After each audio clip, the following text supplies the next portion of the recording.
Hello YouTube viewers, Mr. Math here with the final installment of Let's Play Shantae and the Pirate's Curse. And it is time to go get the final Cacklebat. You can stand on those eyeballs. I did not actually know that. And getting back up is a little bit tedious, but at least I don't have to go through the obstacle course again. Because I did indeed hit the switch on that second platform. And now we go down into the palace sewer. And now I get to show you the final secret bit.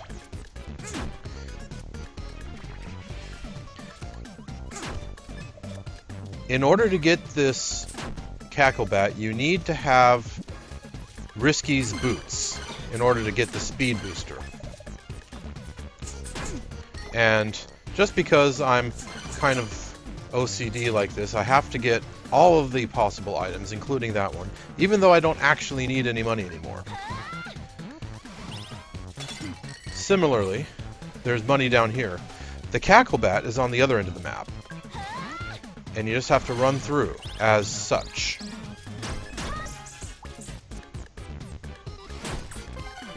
And there you go. That's how you get the final Cacklebat to come out.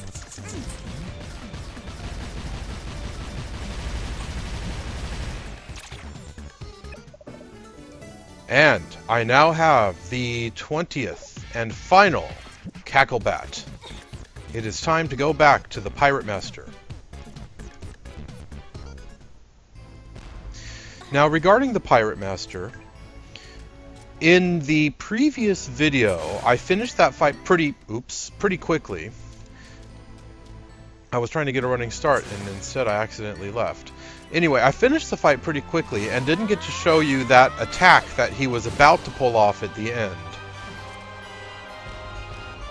So this time, I'm going to see if I can do things a bit more slowly in order to show you that attack of his.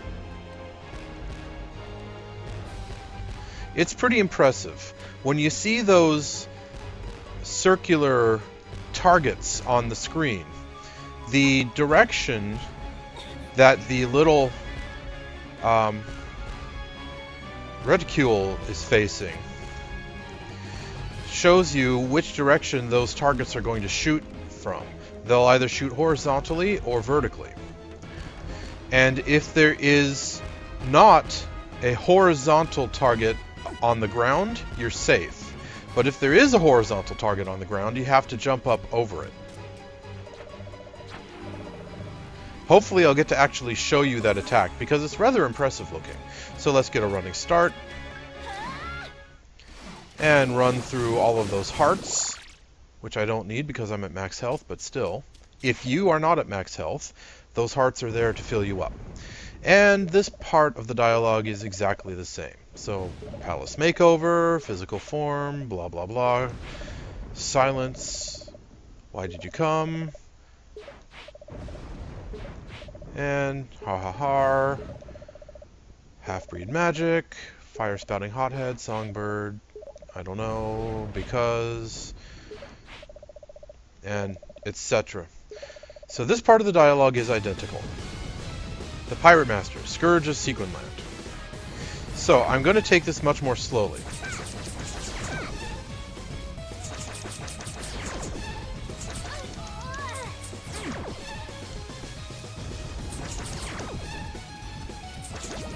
And I need a bubble shield now.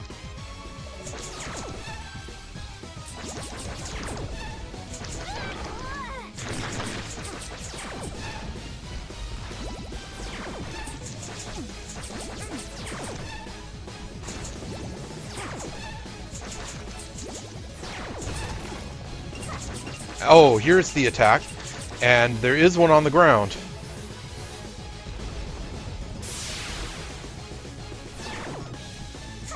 That was kind of impressive, wasn't it? I probably ought to speed up the fight now that you've pretty much seen everything.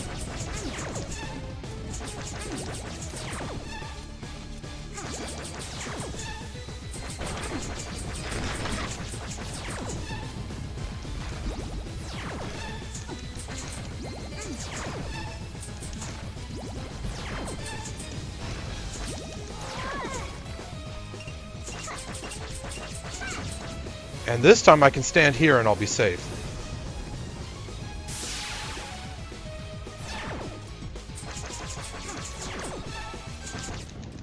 There we go.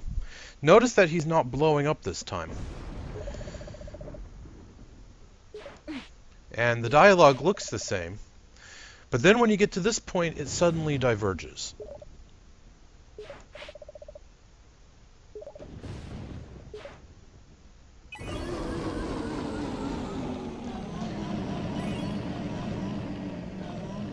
Why did he take the hat, though? He already has one.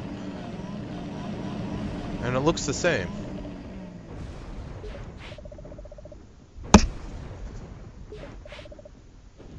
Oh, will you now? Okay, this time I'm going to take the fight much more seriously. Monster Milk, Pike Ball, the whole 9 yards.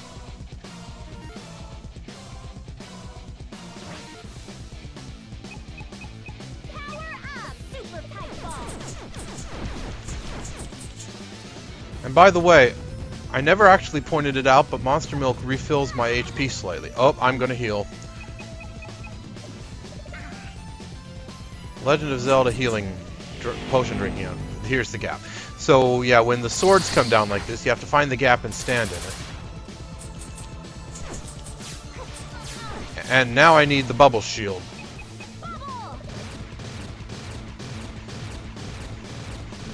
I've mentioned before the bubble shield is great, and oh yes, it is. Now this part. Gotta climb up.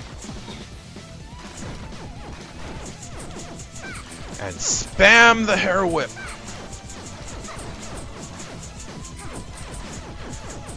Yeah, die again.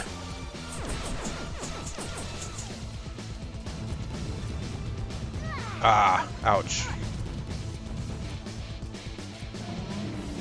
And where's the gap? Here's the gap. The cycle of attacks is always the same. It goes in that order. The cannonballs, and then the swords, and then this, and then those bone platforms.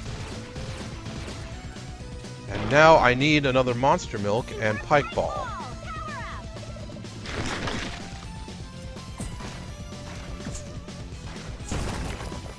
Up. I knocked him down pretty low, didn't I?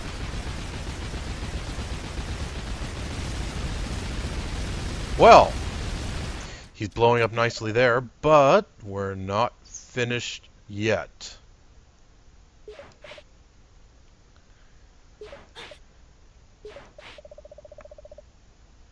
Oh, do you now? And where did you hear that from?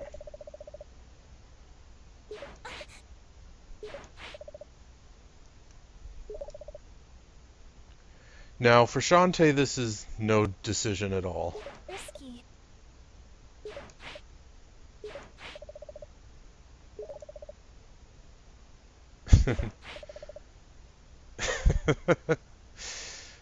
Yeah, I wouldn't trust him. But Shantae is Shantae, so...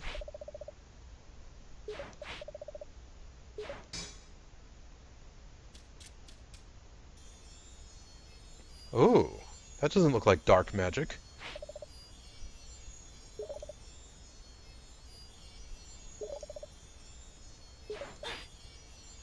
Aha, but... Yeah, so Risky was right after all. At least in some of her theorizing.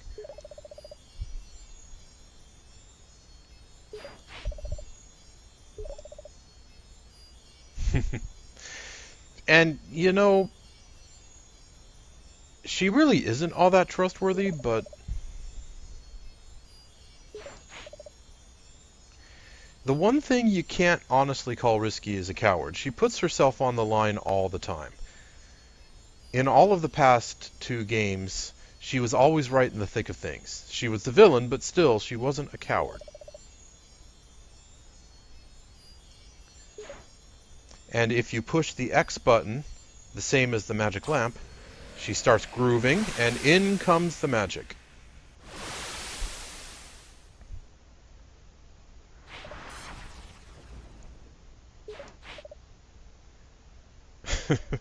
Yeah, and they're still going for the standard melodramatic villain dialogue.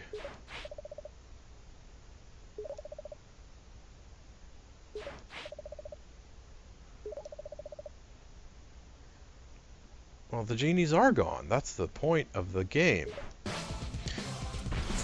And whoa, look at the damage now! I can't believe I dodged that. I've never done that before! And now the swords come up, but this time the gap moves around. You don't want to get hit by the swords. They cause 10 points of damage. And now I need the bubble shield.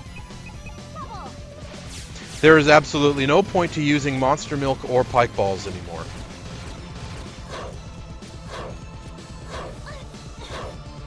I'd better heal.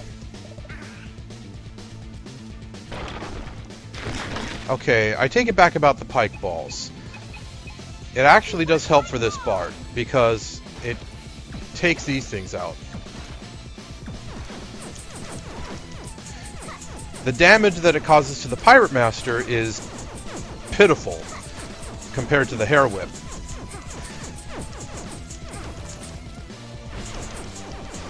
But it helps against those shadow guys on the platforms.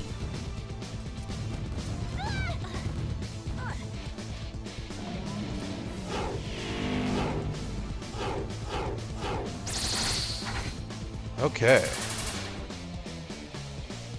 I wonder if the bubble shield's gonna last.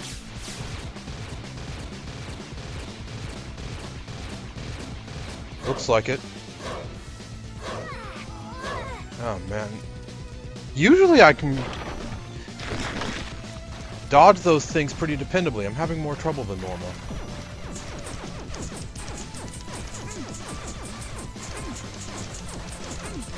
And the pike ball ran out, but that's okay. I've got plenty more.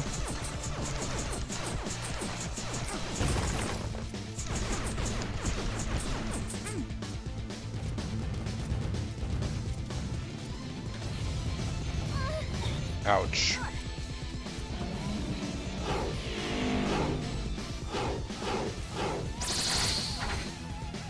Okay.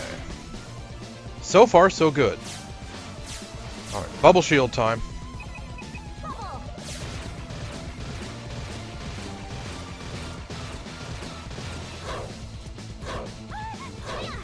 Better heal! Oh, phooey, I didn't mean to use that.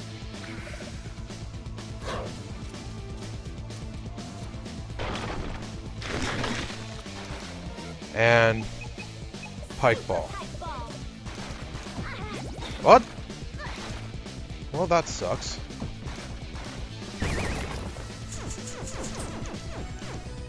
Well, only a single hit from the pike ball took him out. Ah, but again, we're not quite finished yet.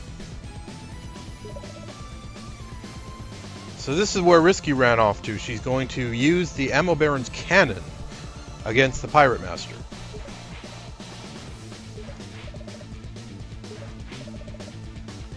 And these two girls, as is their usual wont, are working for the bad guy. By bad guy, I mean Risky Boots, because she is kind of a bad guy, even though she's not the villain. Does that make sense? It makes sense to me, but you know, think about it. It'll make sense to you. Okay, so now this part.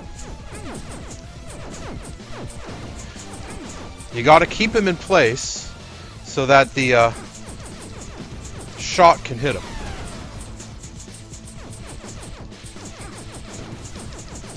And you keep him in place by stunning him with your hair whip. Is that enough? Yeah, that did it. If you don't keep him in place, he flies around the screen in a figure 8 pattern, and occasionally he shoots off his balls of darkness at you. So you gotta hair whip him like mad, and then push the A button when you get the chance. And more melodramatic dialogue. The cliches, they burn!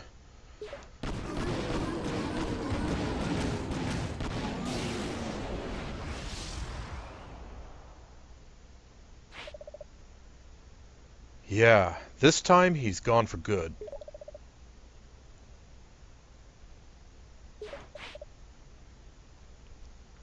Yeah, what did you have in mind, Risky Boots?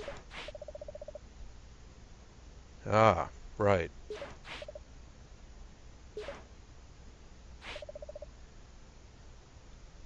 Good question.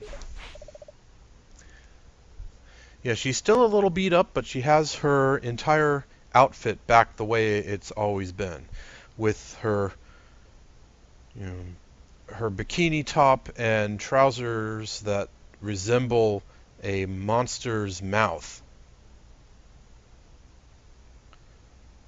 And I guess all along they were supposed to resemble the Pirate Master. I guess you could say that she was honoring him in her own way. But as she says, the Pirate Master is gone and the curse has been broken.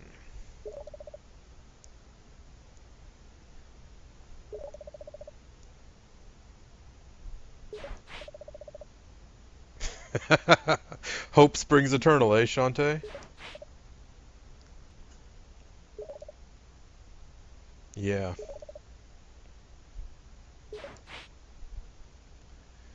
And Shantae is curious. Where is Risky going with this?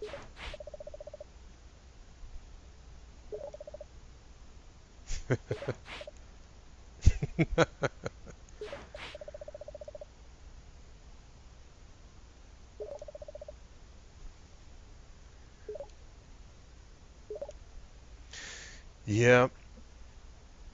Risky isn't a nice person, but she's not a coward and she's not stupid. And she's very self-aware. She knows herself. And off she goes.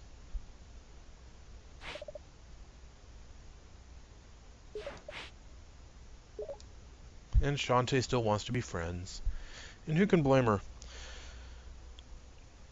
Because that's who she is. She is an upbeat person who values her friends and de facto family.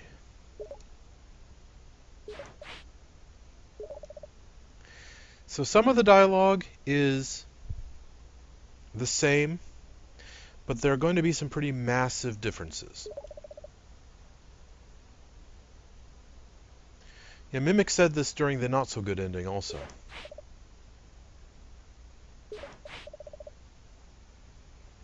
So far, pretty much the same.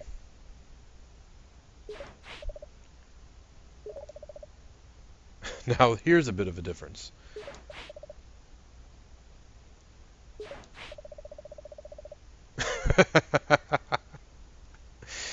Yeah, that happened in the Game Boy Color game. At one point, Risky Boots punched Bolo in the head. It happened off camera, but we saw the results.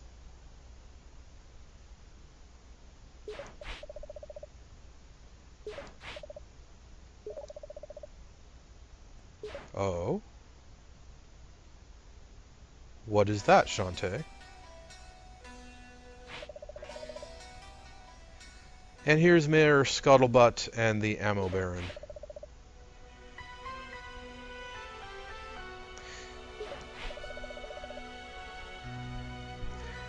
Yes, we did.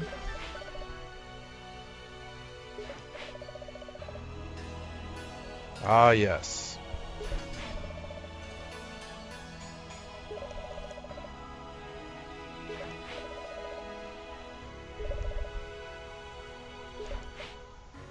Yeah, Mayor Scuttlebutt doesn't see where this is going, and neither does the Ammo Baron.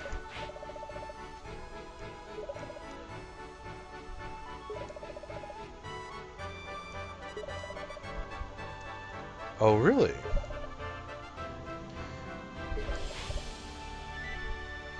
I'm surprised she's willing to give this guy anything, let alone a wish, but...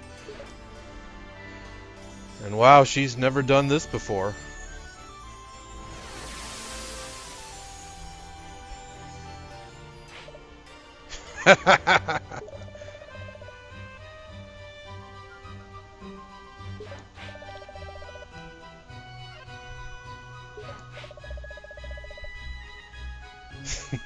She's still playing pirate.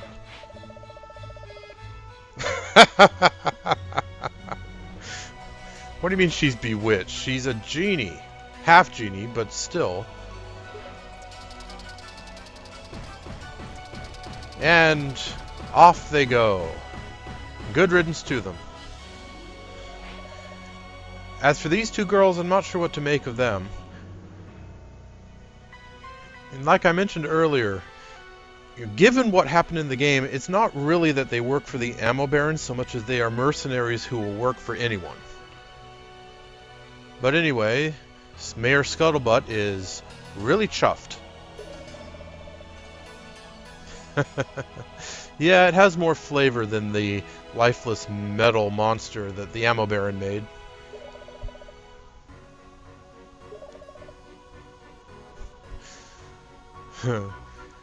Boy, he was singing a different tune back in the second game.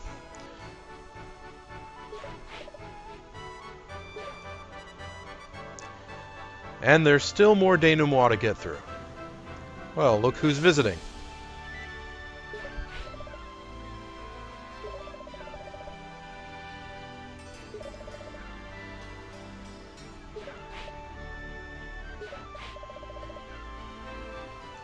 Oh, tell us more, Roddy.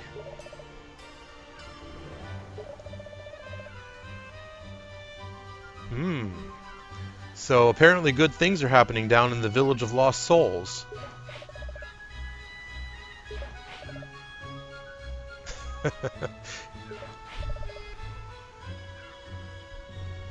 It's always best to ask. You don't want to take anything for granted when it comes to Roddy Tops.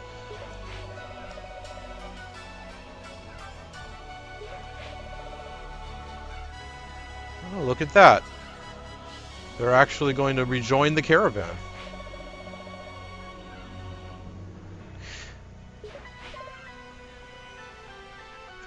I think this is set up for the next game, Half-Genie Hero, because in that game, Roddy Tops is a playable character. In Half-Genie Hero, of course you can play as Shantae, but you can also play as Roddy Tops, Sky, Bolo, or Risky Boots. They're all playable characters. But Sky, yes, please do keep an eye out, because as much as Shantae likes Roddy Tops and has good reason to, still not entirely trustworthy is that zombie girl.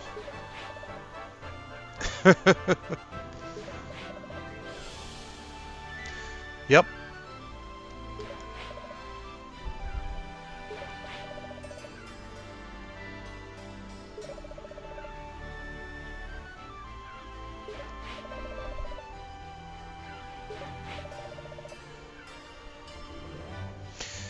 Yeah, and so the main metaphor of this game keeps coming back, where you've lost something and then you can find it again. Even if you don't actually find it, it's still out there waiting for you.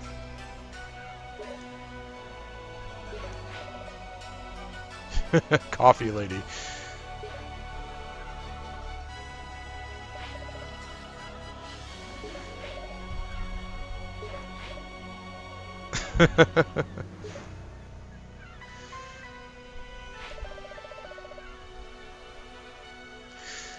I'm not sure if she was talking to Bolo there or not. Bolo seemed to think she was, but that's always been how she talks to Shantae as well.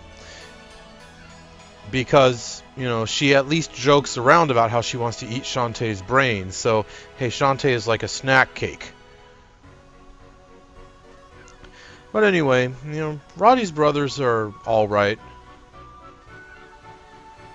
Abner and Poe,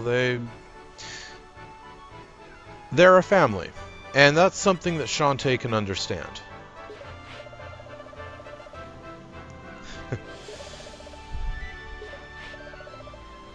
And we saw this part in the other ending. Same inside joke.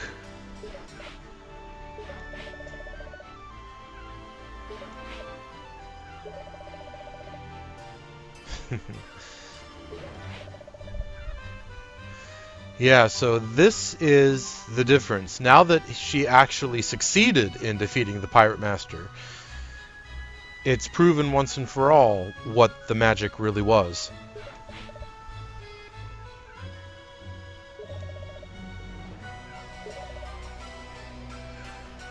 Yeah, Risky is a pretty sharp character.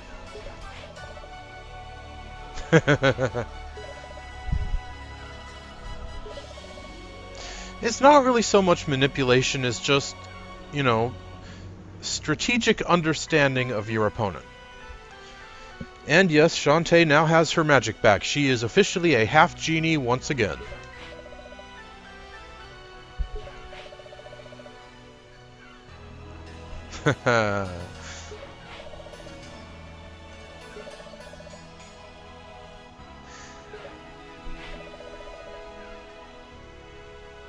Yep, back to normal. Shantae type normal, anyway. Ah, now we finally get an answer to this question.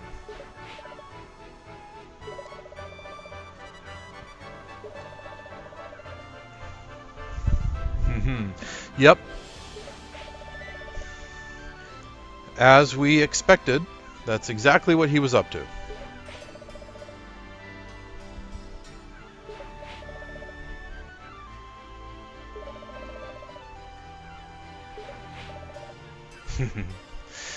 Yeah, so some of the dialogue is the same, but we get a lot more than we did in the other ending.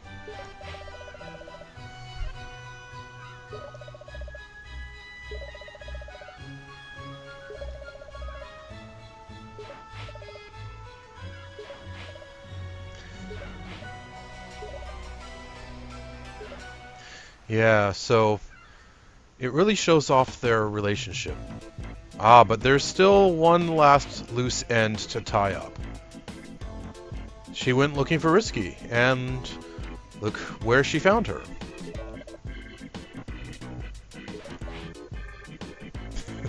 The Tinkerbats are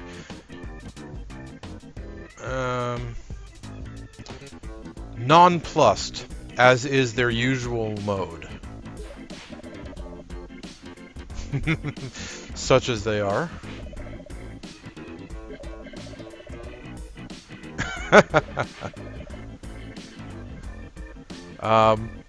No. She's not kidding, Shantae. Anyway.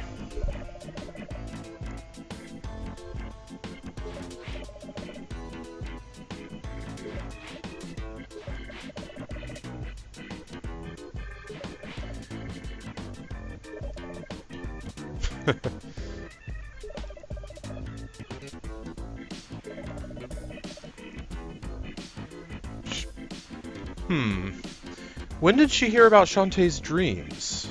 That's interesting. You know, I'll bet what happened was, it was established at the very beginning of the game that Shantae had been having those dreams quite frequently. So chances are she talked about them with other people. You know, Mimic and Sky and Bolo and other people around town.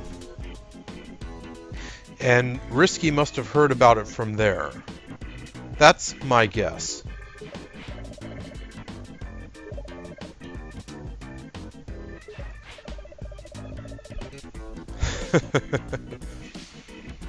Not always succeeding at her good deeds, what with the way she petrified that one guy, but still.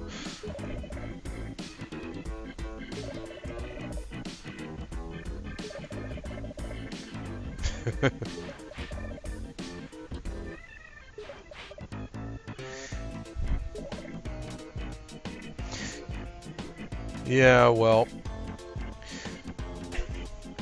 saving people and being friendly, for some folks, that is common sense, Risky. Anyway. Yeah. Risky Boots loves her doomsday devices.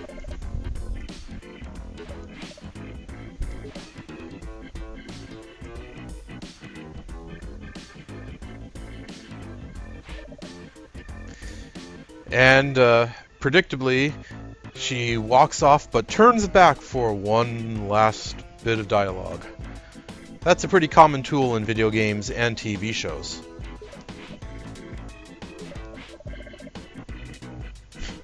Now that is an interesting statement. So Risky Boots knew Shantae's mother. That actually stands to reason, because she must have still been under the Pirate Master's control when the genies destroyed him that first time.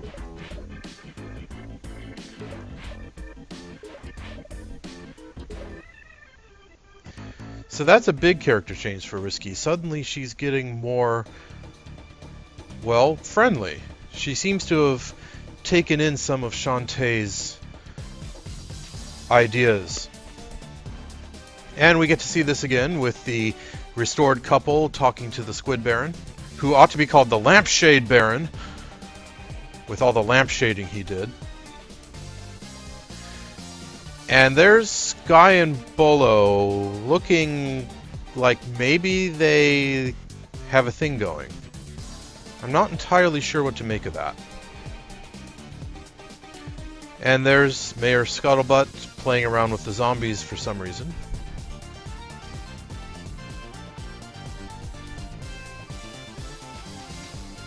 And the Ammo Baron's stuck in the quicksand, and good riddance to him, I say.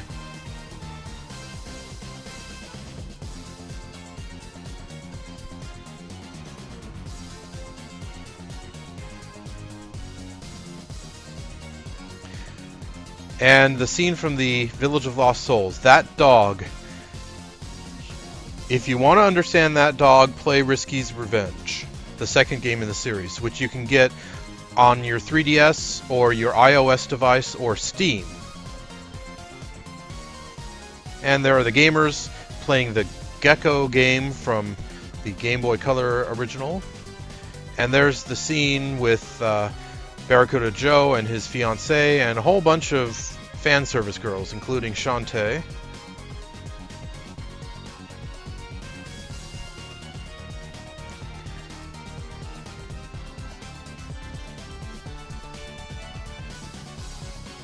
I guess Engine Black is the back end of the game, the program.